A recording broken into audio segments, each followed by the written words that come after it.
Are you fairly new to YouTube and you've had your channel for a little while? Or maybe you're getting ready to start a YouTube channel and you're worried about not having a budget, you don't have the qualifications. Well, no problem, because I've got you. Today we're going to talk about 3 important things that you really need to have your YouTube channel, and it's not going to cost you any money. Now, you can put money into these things, but you don't have to.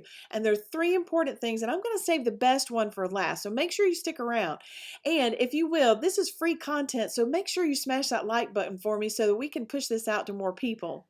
So you think starting YouTube is really hard and that you can never be a YouTuber because you just don't know how to even upload a video and you don't know how to record and you're not sure, but you really want to do it. Maybe you have something that you want to say. Well, I'm just here to tell you that it is very possible, and if you're over the age of 40, it is very easy as well. Hey guys, my name is Melissa and this is Money from Zero. I am just here to encourage you that you can start your own YouTube channel and you can grow a YouTube channel organically with little to no investment. You don't have to have anything to get started.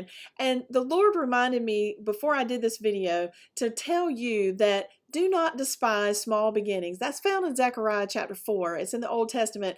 And when I thought of that scripture today, I was like, I got to do this video because there are people that are probably wanting to start a YouTube channel, or maybe they've already started and they're feeling like they're just not growing, that you're just not getting where you want to be fast. And so it is not a fast process. I have to tell you that. I have to be honest with you up front. Now, for some people, it's faster than others, and they grow their channel in weeks to several months, and some it takes years. There's been some on here for years and finally are gaining traction. If he is calling you to this platform and he's calling you to have a message, or maybe to teach something, or maybe to use your talent in whatever way that is, if God is calling you to that, then be obedient to it and realize that we should not despise those small beginnings, because you have to start somewhere, right?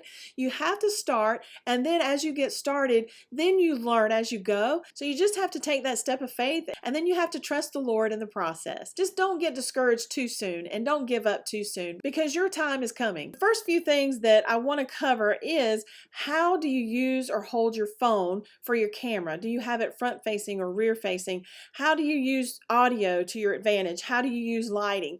Things that you don't have to spend any money on. YouTube does not require a lot of investment to get started. It really doesn't. I think this is my 27th video, and I've not used any expensive equipment. I've not done any subscriptions. I've used everything for free. I do the free CapCut version. I do the free Canva version, which is wonderful. I use the free vidIQ version, and it helps me a lot with some of the SEO and keywords. And so those are some things that you can use yourself. To begin with, if you've never videoed yourself and you don't even know how to do a video, what I want to do is show you that really quick, and then we'll answer some of these questions. So you want to go over in your phone, your iPhone or your Android, and you want to go to the camera app. And when you get to the camera app, scroll over, move your finger to the right, or I don't know what yours might be, but mine's to the right, and to video. And then the little arrows that run in the circle next to the red dot, that will change your camera to face you. And so that's how I start with my recordings, and I'll have the camera face me and then hit the record button. That's simple and easy. And when you're done recording, you hit that red button again and you stop recording. So when you get done with that, if you'll tap the little square in the left corner, then at the very bottom, it brings your video up, and at the very bottom, it has this little square box with an arrow in it pointing upward. If you'll tap that, and then if you'll go to AirDrop, and you can hit AirDrop, and you can AirDrop it to your computer or to your laptop if you don't want to work from your phone. Now, a lot of times I work from my computer, my desktop. I just find it easier, but you can do all of this from your phone. I really started out doing it on my phone, but I have more storage, I found, on my computer than I do on my cell phone. So I'm having to delete a lot more frequently on my cell phone so that I don't use up all my data. So that's something to think about, is storage. Just a little quick tip about using your phone. If you're going to video long form videos, you really need to hold it in horizontal position. If you're going to do a short or you're going to do a live stream, then you can hold it in the vertical position. And that's just more pleasing for people that watch videos on other devices, especially on TVs and on computers, because those screens, sometimes if they're in the vertical position, it cuts off the sides, and so that can be a little bit distracting to some people, because you want people to watch your whole video. So you want to increase your views. You don't want them to just click off because maybe that's annoying to them.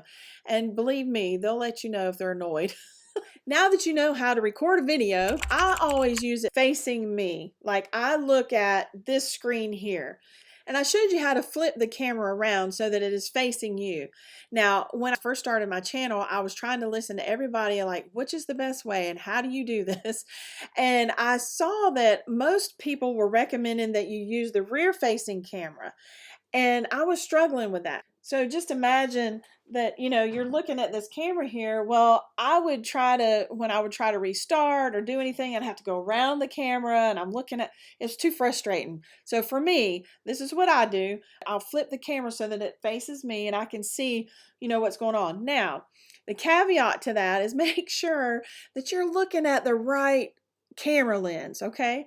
It really puts people off when you're like looking wall-eyed, when you're looking at somewhere opposite of where you're supposed to be looking. So make sure that you're looking at the camera. If you do too many videos where you're just looking at the opposite way, the opposite end, again, it's just kind of like, yeah, don't do that. For my phone, my speaker's at one end, my camera's at the other. I didn't know the iPhone has like 3 different speakers. On my iPhone, the speaker is here. And so there's a speaker here as well. And then on the very back side of the camera, this little hole here, that's a speaker too. So let's talk about the lighting. The best light that you can get is going to be daylight. And if you'll notice, I'm going to turn my camera around here just a little bit. It is daylight when I'm recording this. And so this room is lit very well for lighting. I have seen so many videos that were not well lit, and people it was kind of dim and dark. And in fact, I think my last video I did down in my kitchen, and the lighting wasn't the best, but people are going to watch for your content more than they are for how well lit it is. They're either wanting to learn something, be entertained, or they're wanting to be inspired. Your lighting is not going to make or break you, but it does help to make your video a little bit more aesthetic. If it's daylight and you've got good sunlight, make sure that you get closer to a window. Now, I will say this, if the lighting is behind you, sometimes it can cause more of a shadow if the light is bright behind you. So the best way would be to have that natural light to face you so that it brightens up your face. And I can do that down in the kitchen, but my husband watches TV. This is quiet up here, and it's a lot easier for me. This is why I come up here. So I don't have any expensive lighting equipment or anything. I just use my ring light and I use natural light. And I do have pretty good lighting in this room at nighttime as well. So I did purchase a ring light in the very beginning because this is a tripod as well. So it has this ring light on here. It has some different settings. It's kind of hard to see this, but one is a bright, one is a LED, and the other one's more like a daylight. So I do use that light at nighttime when I'm recording, sitting here at my computer. And then sometimes when I'm using my cell phone, I'll use this light. Now, the only bad thing about these ring lights, if you haven't noticed, is it'll show little rings in people's glasses or their eyes. Now, the number one thing that I'm going to tell you that it will make or break you is your audio. And I'll be honest with you right now, I'm only using my audio on my computer. I have an iMac computer, and I think I had said it was like a 17-inch. It's not. It's probably like a 32-inch. It's really a big computer. And so it has a really good speaker on it. Now, the speaker on the iPhone is really good too, but you really need to hold it between 6 and 12 inches away from your mouth. I just want to make sure that you understand if you use it farther than 6 to 12 inches and you're going to be maybe putting it on a tripod and it's going to be far away from you, maybe you're trying to show something or whatever the case may be, that you really should use a lapel mic.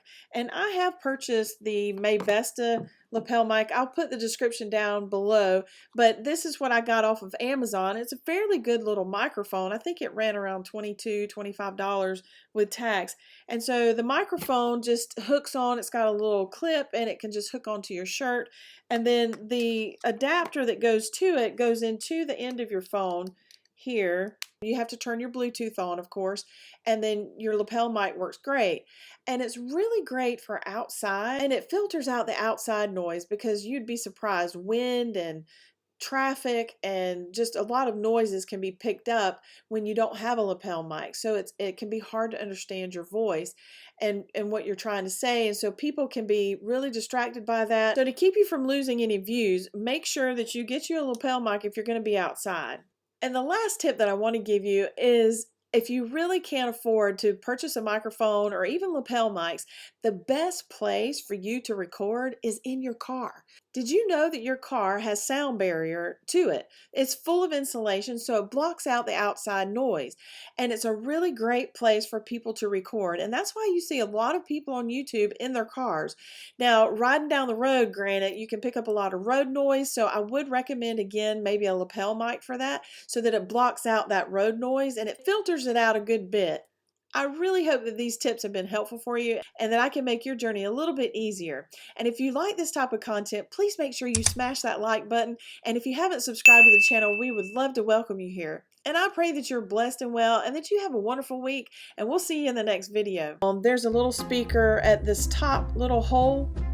Let me get that.